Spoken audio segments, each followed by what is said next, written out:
Colin Cowherd can say a lot of stuff about, you may have heard that last promo, certainly. If you're watching on Facebook Live, you probably didn't, but, well, you didn't. But a recent promo, why doesn't Nick Saban go to the pros? He wasn't very successful there, if you remember. He was 2 games under 500 with the Dolphins. And also, I think a much more critical media, they would, in the NFL, rip him to shreds if he tried to tell you he didn't know that it was election day, or, I try to tell my players they're not so good, but they keep hearing you. Yeah, the media didn't really detract to Alabama that much. They're playing for a national title, But if he tried some of the stuff that he does with the, let's face it, lapdog college media, he wouldn't last. And I don't care if he was in Green Bay, where I'm sure the media is not as critical as it is in, say, New York or Philly. Green Bay, there used to be a guy named Lee Remmel. He used to cover the Packers for the local newspaper. He wound up being their publicity director. So, that does happen, but it's happening less and less. Mike White used to be the sports editor at the Bristol Herald-Courier, and he's now the SID at ETSU. So it does happen, it just happens less than it used to. They're just, the calling, that's PR, that's all hearts and flowers, that's not the real stuff, newspaper, journalism, that's the real stuff.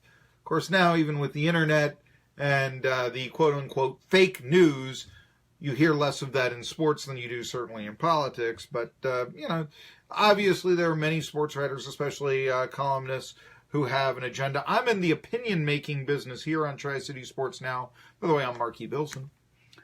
And, there you go. So, I wanted to get to some coaching room. It appears that Jon Gruden is going to be the head coach of the Oakland Raiders. It's just a matter of when, not if. And I do wonder if the Tennessee rumor, if he shouldn't be giving a little bit of his salary to the Tennessee fans who kept his name alive for years and years as a potential coaching candidate. I think Herm Edwards deserves some credit, or deserves to give a tip of the cap to the fans of Tennessee. Because, first of all, I don't think Jon Gruden was ever going to come to Tennessee. We know that. But, yeah, it was a circumstance just where, why would he be a candidate? You're out of the league for 9 years. It's not unprecedented. Dick Vermeil, Bud Wilkinson was out of the game for 16 years. He was the Oklahoma coach. Went to coach the St. Louis Cardinals. That didn't work out that well. I wonder if a guy like a Bill Parcells, Bill Cowher is pretty much, and he's pretty much said, I'm not going to coach anymore. I enjoy TV too much. I don't know if he's quite as burned out as John Madden used to say that he was. I was covering Bill Cowher at the end in Pittsburgh, and he could be testy. There was no question about that at the end.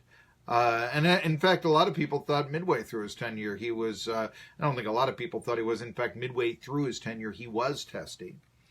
But Jon Gruden, you don't quite get that from him. Still personable and such.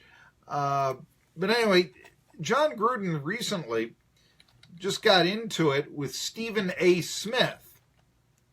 I'm getting more and more respect. I don't know why. I think I do. I know Stephen A. Smith has a style that half the people that listen to it won't like. But he did get LeBron to Miami before anybody else did. And the man is tied in with the NBA. Now, I'm not a big NBA fan, but I can respect a good reporter. Yeah, maybe some of his style does rub you a little the wrong way. I know he's out there a little bit, he can be a bit much. But at the same time, maybe sometimes you want entertaining commentator. or even entertaining reporter. Anyway, it really appears that Jon Gruden isn't going to be long for ESPN because on Golic and Wingo on Wednesday morning, national radio show, he further confirmed his interest in being the next coach of the Raiders, did Gruden, all but saying he'd take the job. I think there's a good chance I would take the job, is what he said, but denied that a stake in the ownership was tied to the offer outright. I don't know. Right now, I mean, the way the Raiders are going, I mean, and they are going, you know, they could be in Oakland 2 more years. It's just I've said this over and over again. It's a bad situation. First of all, Oakland Raiders, an iconic brand. Los Angeles Raiders, no, certainly not Las Vegas Raiders, but an iconic brand is... An iconic brand are the Oakland Raiders, unquestionably. So where most of the success of the franchise has been historically. I know it's not been successful recently.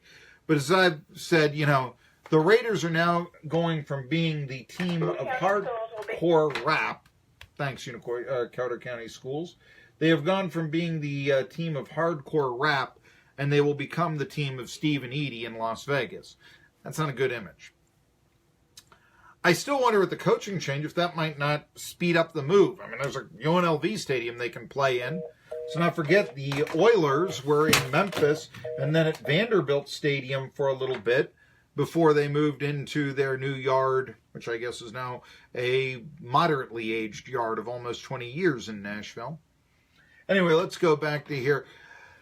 Gruden saying there's a good chance he'd take the job. He, however, singled out Stephen A. Smith's patented rant blasting the idea of Gruden becoming a part owner of the Raiders. By the way, of all the Raiders coaches they've had, think about this. You give part ownership to Gruden, not Madden, not Flores.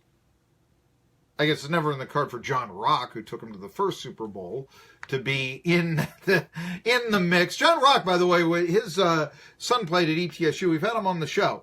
At the time that the Raiders were playing the Packers, by the way, in Super Bowl II. Jack Vest. You know Jack Vest Drive in Johnson City? Jack Vest, that road on the ETSU campus was named after the referee of Super Bowl II. He went to ETSU. Yeah, there you go. So now you know Jack Vest. He also played quarterback, I'm told, at ETSU, although he played at a time where I would have thought they would have been using the single wing, but I guess there was still a quarterback in that formation. Anyway, Gruden is shooting down, no. He's saying, I'm probably going to go to the Raiders, but don't look for me to own the team. However, Stephen A. Smith now is saying that's a good idea. Here's the deal. There are reports that Raiders owner Mark Davis previously dangled an ownership stake in past offers to Gruden and was prepared to do so again. Smith did not like this idea, Sam I am. Jon Gruden doesn't deserve an ownership stake in an NFL franchise. I just sort of, you had Flores, you had Madden, but it's going to be Gruden that comes away with, He had Bill Cunningham too, but it wasn't, remember, it was Cunningham who took him to the Super Bowl. It wasn't Gruden. Not unless he's coming out of pocket with his own money and investing, and they vet you and let you in. He does not deserve to have an ownership stake in a franchise. It should not be allowed. It shouldn't even be brought onto the table. Gruden claimed he was still in the dark about the Raiders' final decision. He did give a nod to Adam Schefter and Chris Mortensen for their reporting. And they did report part of the ownership was at stake. Now, for the record, Smith doesn't have an issue with other NFL coaches potentially getting a share of ownership. Bill Belichick, he, for instance, says, yeah, sure, I don't know, Marvin Lewis signed a 2-year contract with the Bengals and he's doing everything else. Why not? Why not? But, yeah, Bill Walsh probably, did Bill Walsh own some of the 49ers? I'm trying to remember. I don't think he did. No, I was trying to think if he did or not. I could be wrong, though. I mean, I'm just thinking how the Yorks took it over from the DeBartolos, and then the 49ers franchise just went straight down the drain. So I'm thinking, and what I'm remembering is that Jed York once tried to lecture Bill Walsh on how a team or an organization should be run, when Bill Walsh literally wrote the Bible on this. And you can buy the book anywhere you want. I mean, this is his last great, he loved that achievement. This is how you put an organization together. This is how you coach a team. He wrote a book about this. And it was very well known that when, the Yorks took over and they were trying to say, now this is how an organization should be run, that really did rub, and rightly so, Walsh the wrong way. Okay, I've got some NFL coaching rumors coming about here. And I got the latest trackers. By the way, speaking of the Raiders, one more thing I want to say. They are going to be getting a coin flip with the Patriots. The Patriots acquired the 49ers second-round pick in the Jimmy Garoppolo trade. But the second round, the 41st and the 42nd spot in the draft is going to come down to a coin flip. Usually this is decided, draft order, the tiebreaker is strength of schedule. Okay, it's not like the playoffs. It's strength of schedule. But if you have the same strength of schedule, then you're going to coin flip. And so one of the interesting things, speaking of the Raiders, is that they might actually be able to get the 41st pick in the draft, or that would be the 9th pick in the second round, if they win the coin flip with the Patriots. Otherwise, the Patriots are getting the 9th or the 10th pick in the second round. And I've always thought that by the time you get down to, 30 to 35 or whatever, I mean, yeah, you could get I could see the player that you wanted plucked off at that front, but, that does kind of work depending on your just feeling, high second round or even low first round draft choice. That sort of talent is there. It's a difficult pick to make. You might find Dan Marino at the end of it. You might find Jermaine Stevens.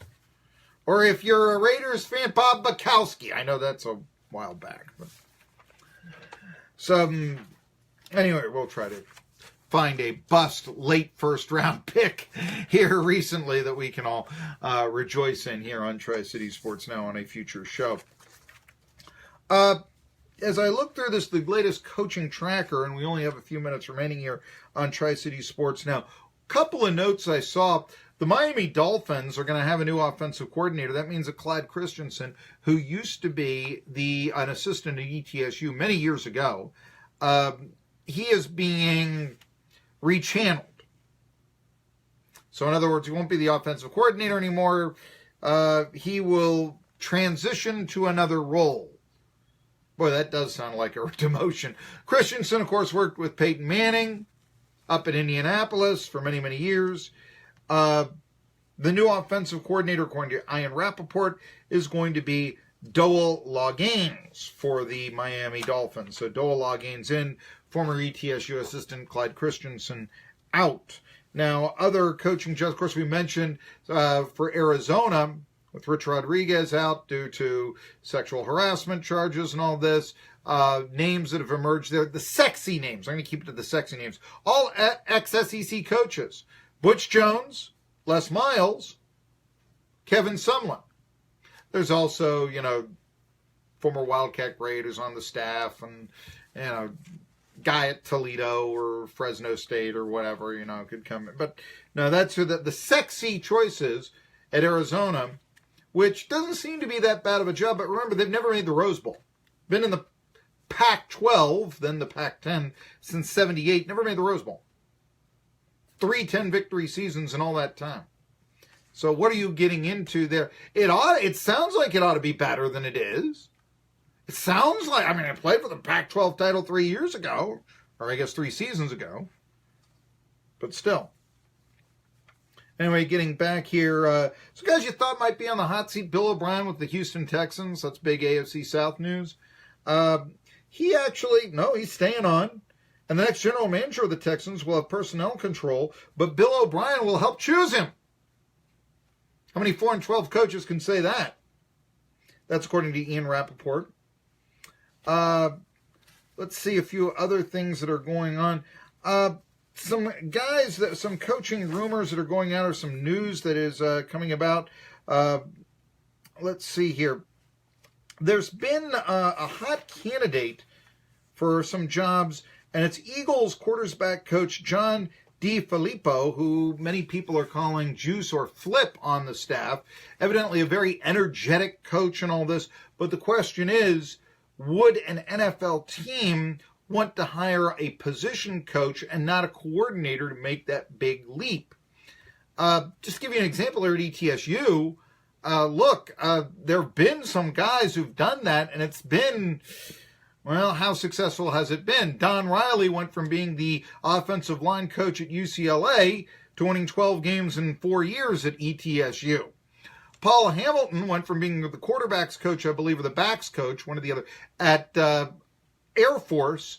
And although he did have 4 winning seasons in 7 years, ultimately the franchise went out of business, or I should say the program went out of business under his watch. I don't think that really had anything to do with Hamilton's coaching. He would have been the best of the hires. Carl Torbush also, he had been a defensive coordinator before, but he was a linebackers coach at Liberty.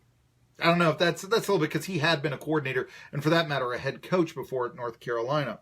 But a lot of people are looking at Jon DeFilippo.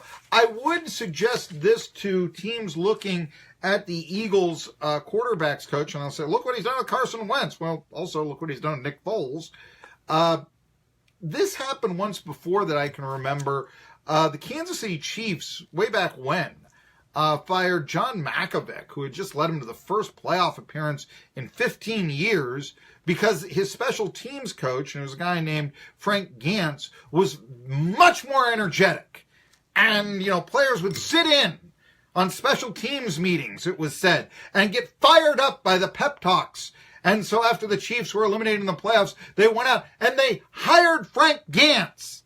And they won 4 games the next year and had similar results the year after that. Then Marty Schottenheimer came in and the Chiefs franchise was resurrected after that. Hey, Colin Cowherd is next tomorrow. Big name guest. Watch for him on Facebook.